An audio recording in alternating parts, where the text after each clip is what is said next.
rudders, close grip bow handle, SRB field rest, Camo FX, scent step dispenser, Jinxum Scents, Pop Todd's Outdoor Products. We're going to have no fun with the base here. Climb.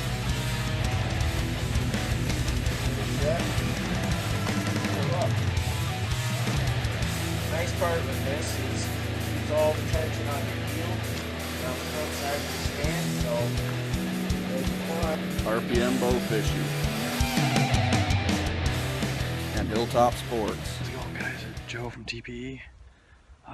Just got out here to the stand, got set up, went through my card, my SD card, and had 300 some photos to go through in a matter of a couple weeks. Getting a lot of evening movement.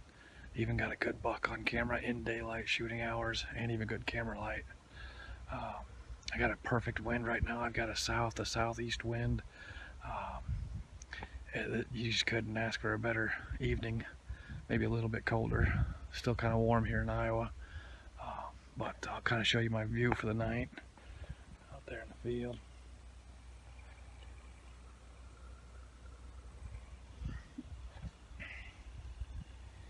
And then behind me is all the thick stuff back there. Should be a good night. Just hope everything reads the scripts and comes in and gives me a shot. So we'll let you guys know. I'll be shooting text to you guys if I see anything or giving you any updates on if anybody else is out tonight. Good luck, man. Hunt safe and shoot straight.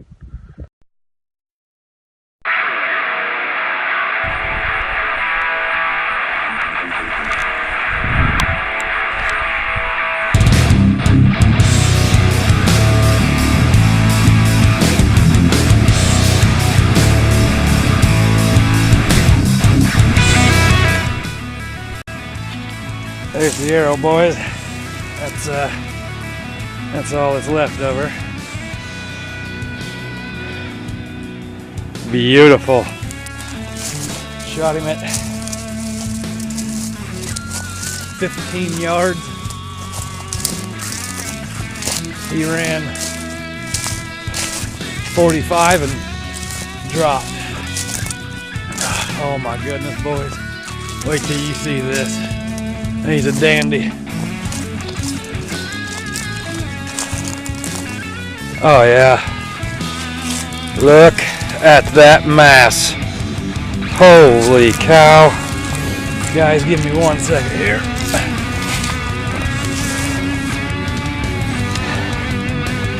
Try to woo.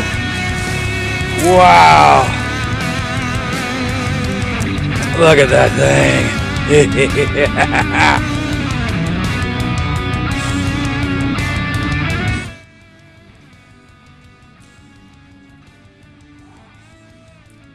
it going, guys? Joe here from TPE. Just doing a quick little exit video here after shooting the biggest buck of my life. You know, it was a long sit that day. Had a great southwest. It was supposed to be southeast, but ended up being a little bit more south-southwest. Towards the end of the night, it pushed southeast on me. I actually got to stand about 1:30, 1:45. I was trying to catch some early day movement. Didn't actually end up seeing anything until about 4:30, 4:45. Had a doe and some yearlings come in. The doe presented me with a shot. I actually missed. I thought she was at 30. She ended up being at like 25, so I shot over her back. It's actually the second doe that I've missed from that same stand. You know, but it wasn't, you know, I was definitely frustrated with that. Was really kicking myself in the butt for missing. You know, but I stayed patient. I stayed calm. Went ahead and knocked another arrow. She stayed in the field for a little bit. Did not present me with another shot. I sat there and just kind of let things calm down. And it turns out her and her yearlings actually kind of came downwind of me or behind me. Didn't smell me, didn't blow me. Just that's again, ever calm. Made by Conquest is amazing, calming scent. I won't go in the woods without it. So anyway, she comes out around me. They go back out in the cut cornfield, and it was by that time it was probably about 5:30, 5:45, give or take. And I decided to go ahead and because I've been seeing a lot of the start of some rut action, and hearing others that they've been responding to rattling, grunting, stuff like that. They have been chasing, and I actually witnessed a lot of chasing going on that night. So I went ahead and rattled, just did a little sparring set, and about 5 minutes after I finished, I started hearing some crunching going on to the west of me. I couldn't see them, just with the thickness of the brush and whatnot. I couldn't see them. So I heard a couple deer come in. I couldn't see them, so in my mind I kind of figured that, a couple bucks came in. They looked out in the field, didn't see anything, didn't make the eye, that visual connection with the sound. Didn't hear them anymore, so I figured they left. So I was actually watching a lot of chasing going on to the southeast of me out in the cut cornfield. There's a lot of little bucks out there chasing does, so I was just enjoying the show, watching. Turns out, and I had turned around, looked over my right shoulder, and then I just see this giant body standing about 50 yards away, and I couldn't quite make out the rack at the time, but his body was enormous. So that's when I made my first mistake for filming.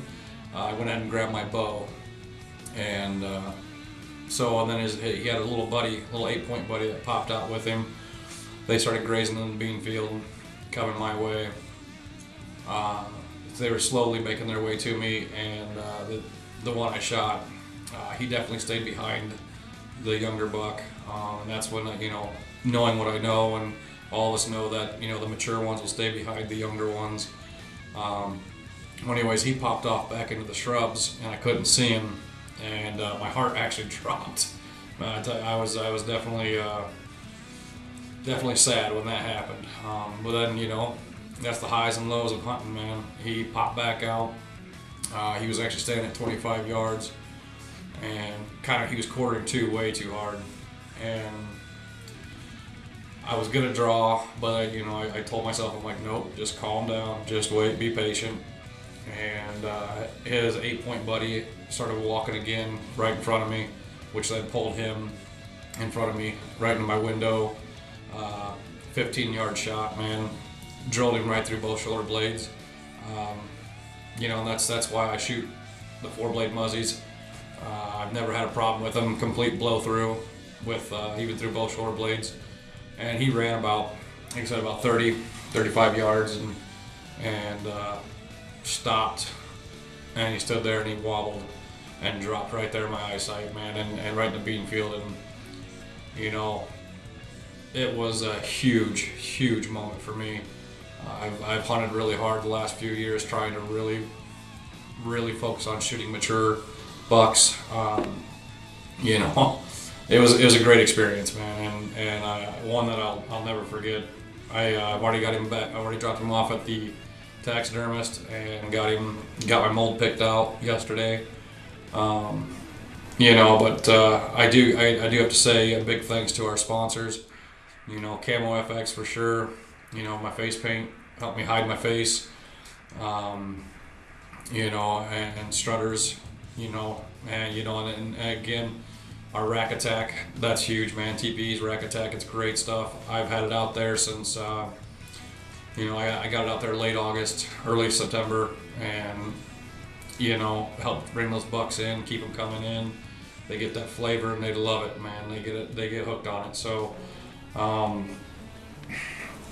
you know, it just goes to show patience, hard work, dedication, the right products to use in the field. You know, Evercalm, Camo FX, Rack Attack. I was unable to get any of the Jinx and Sense this year. Just didn't have time to order them, you know. But it's okay. You know, I've seen a lot of our guys already using it, having great success. You know, and Set Step Dispenser. A lot of guys are having a lot of good success with those already. But you know, I hope everybody enjoys the film. What footage I do have of it. I was actually able to record my recovery. You kind of got to bear with it. It's, you know, some spots where you can't see, but when I get my extra light going, you can see, you know, when I recovered him. So, but again, big shout out to all our sponsors, and I wish everybody else luck, man, out there in the rest of the season. Stay tuned, folks.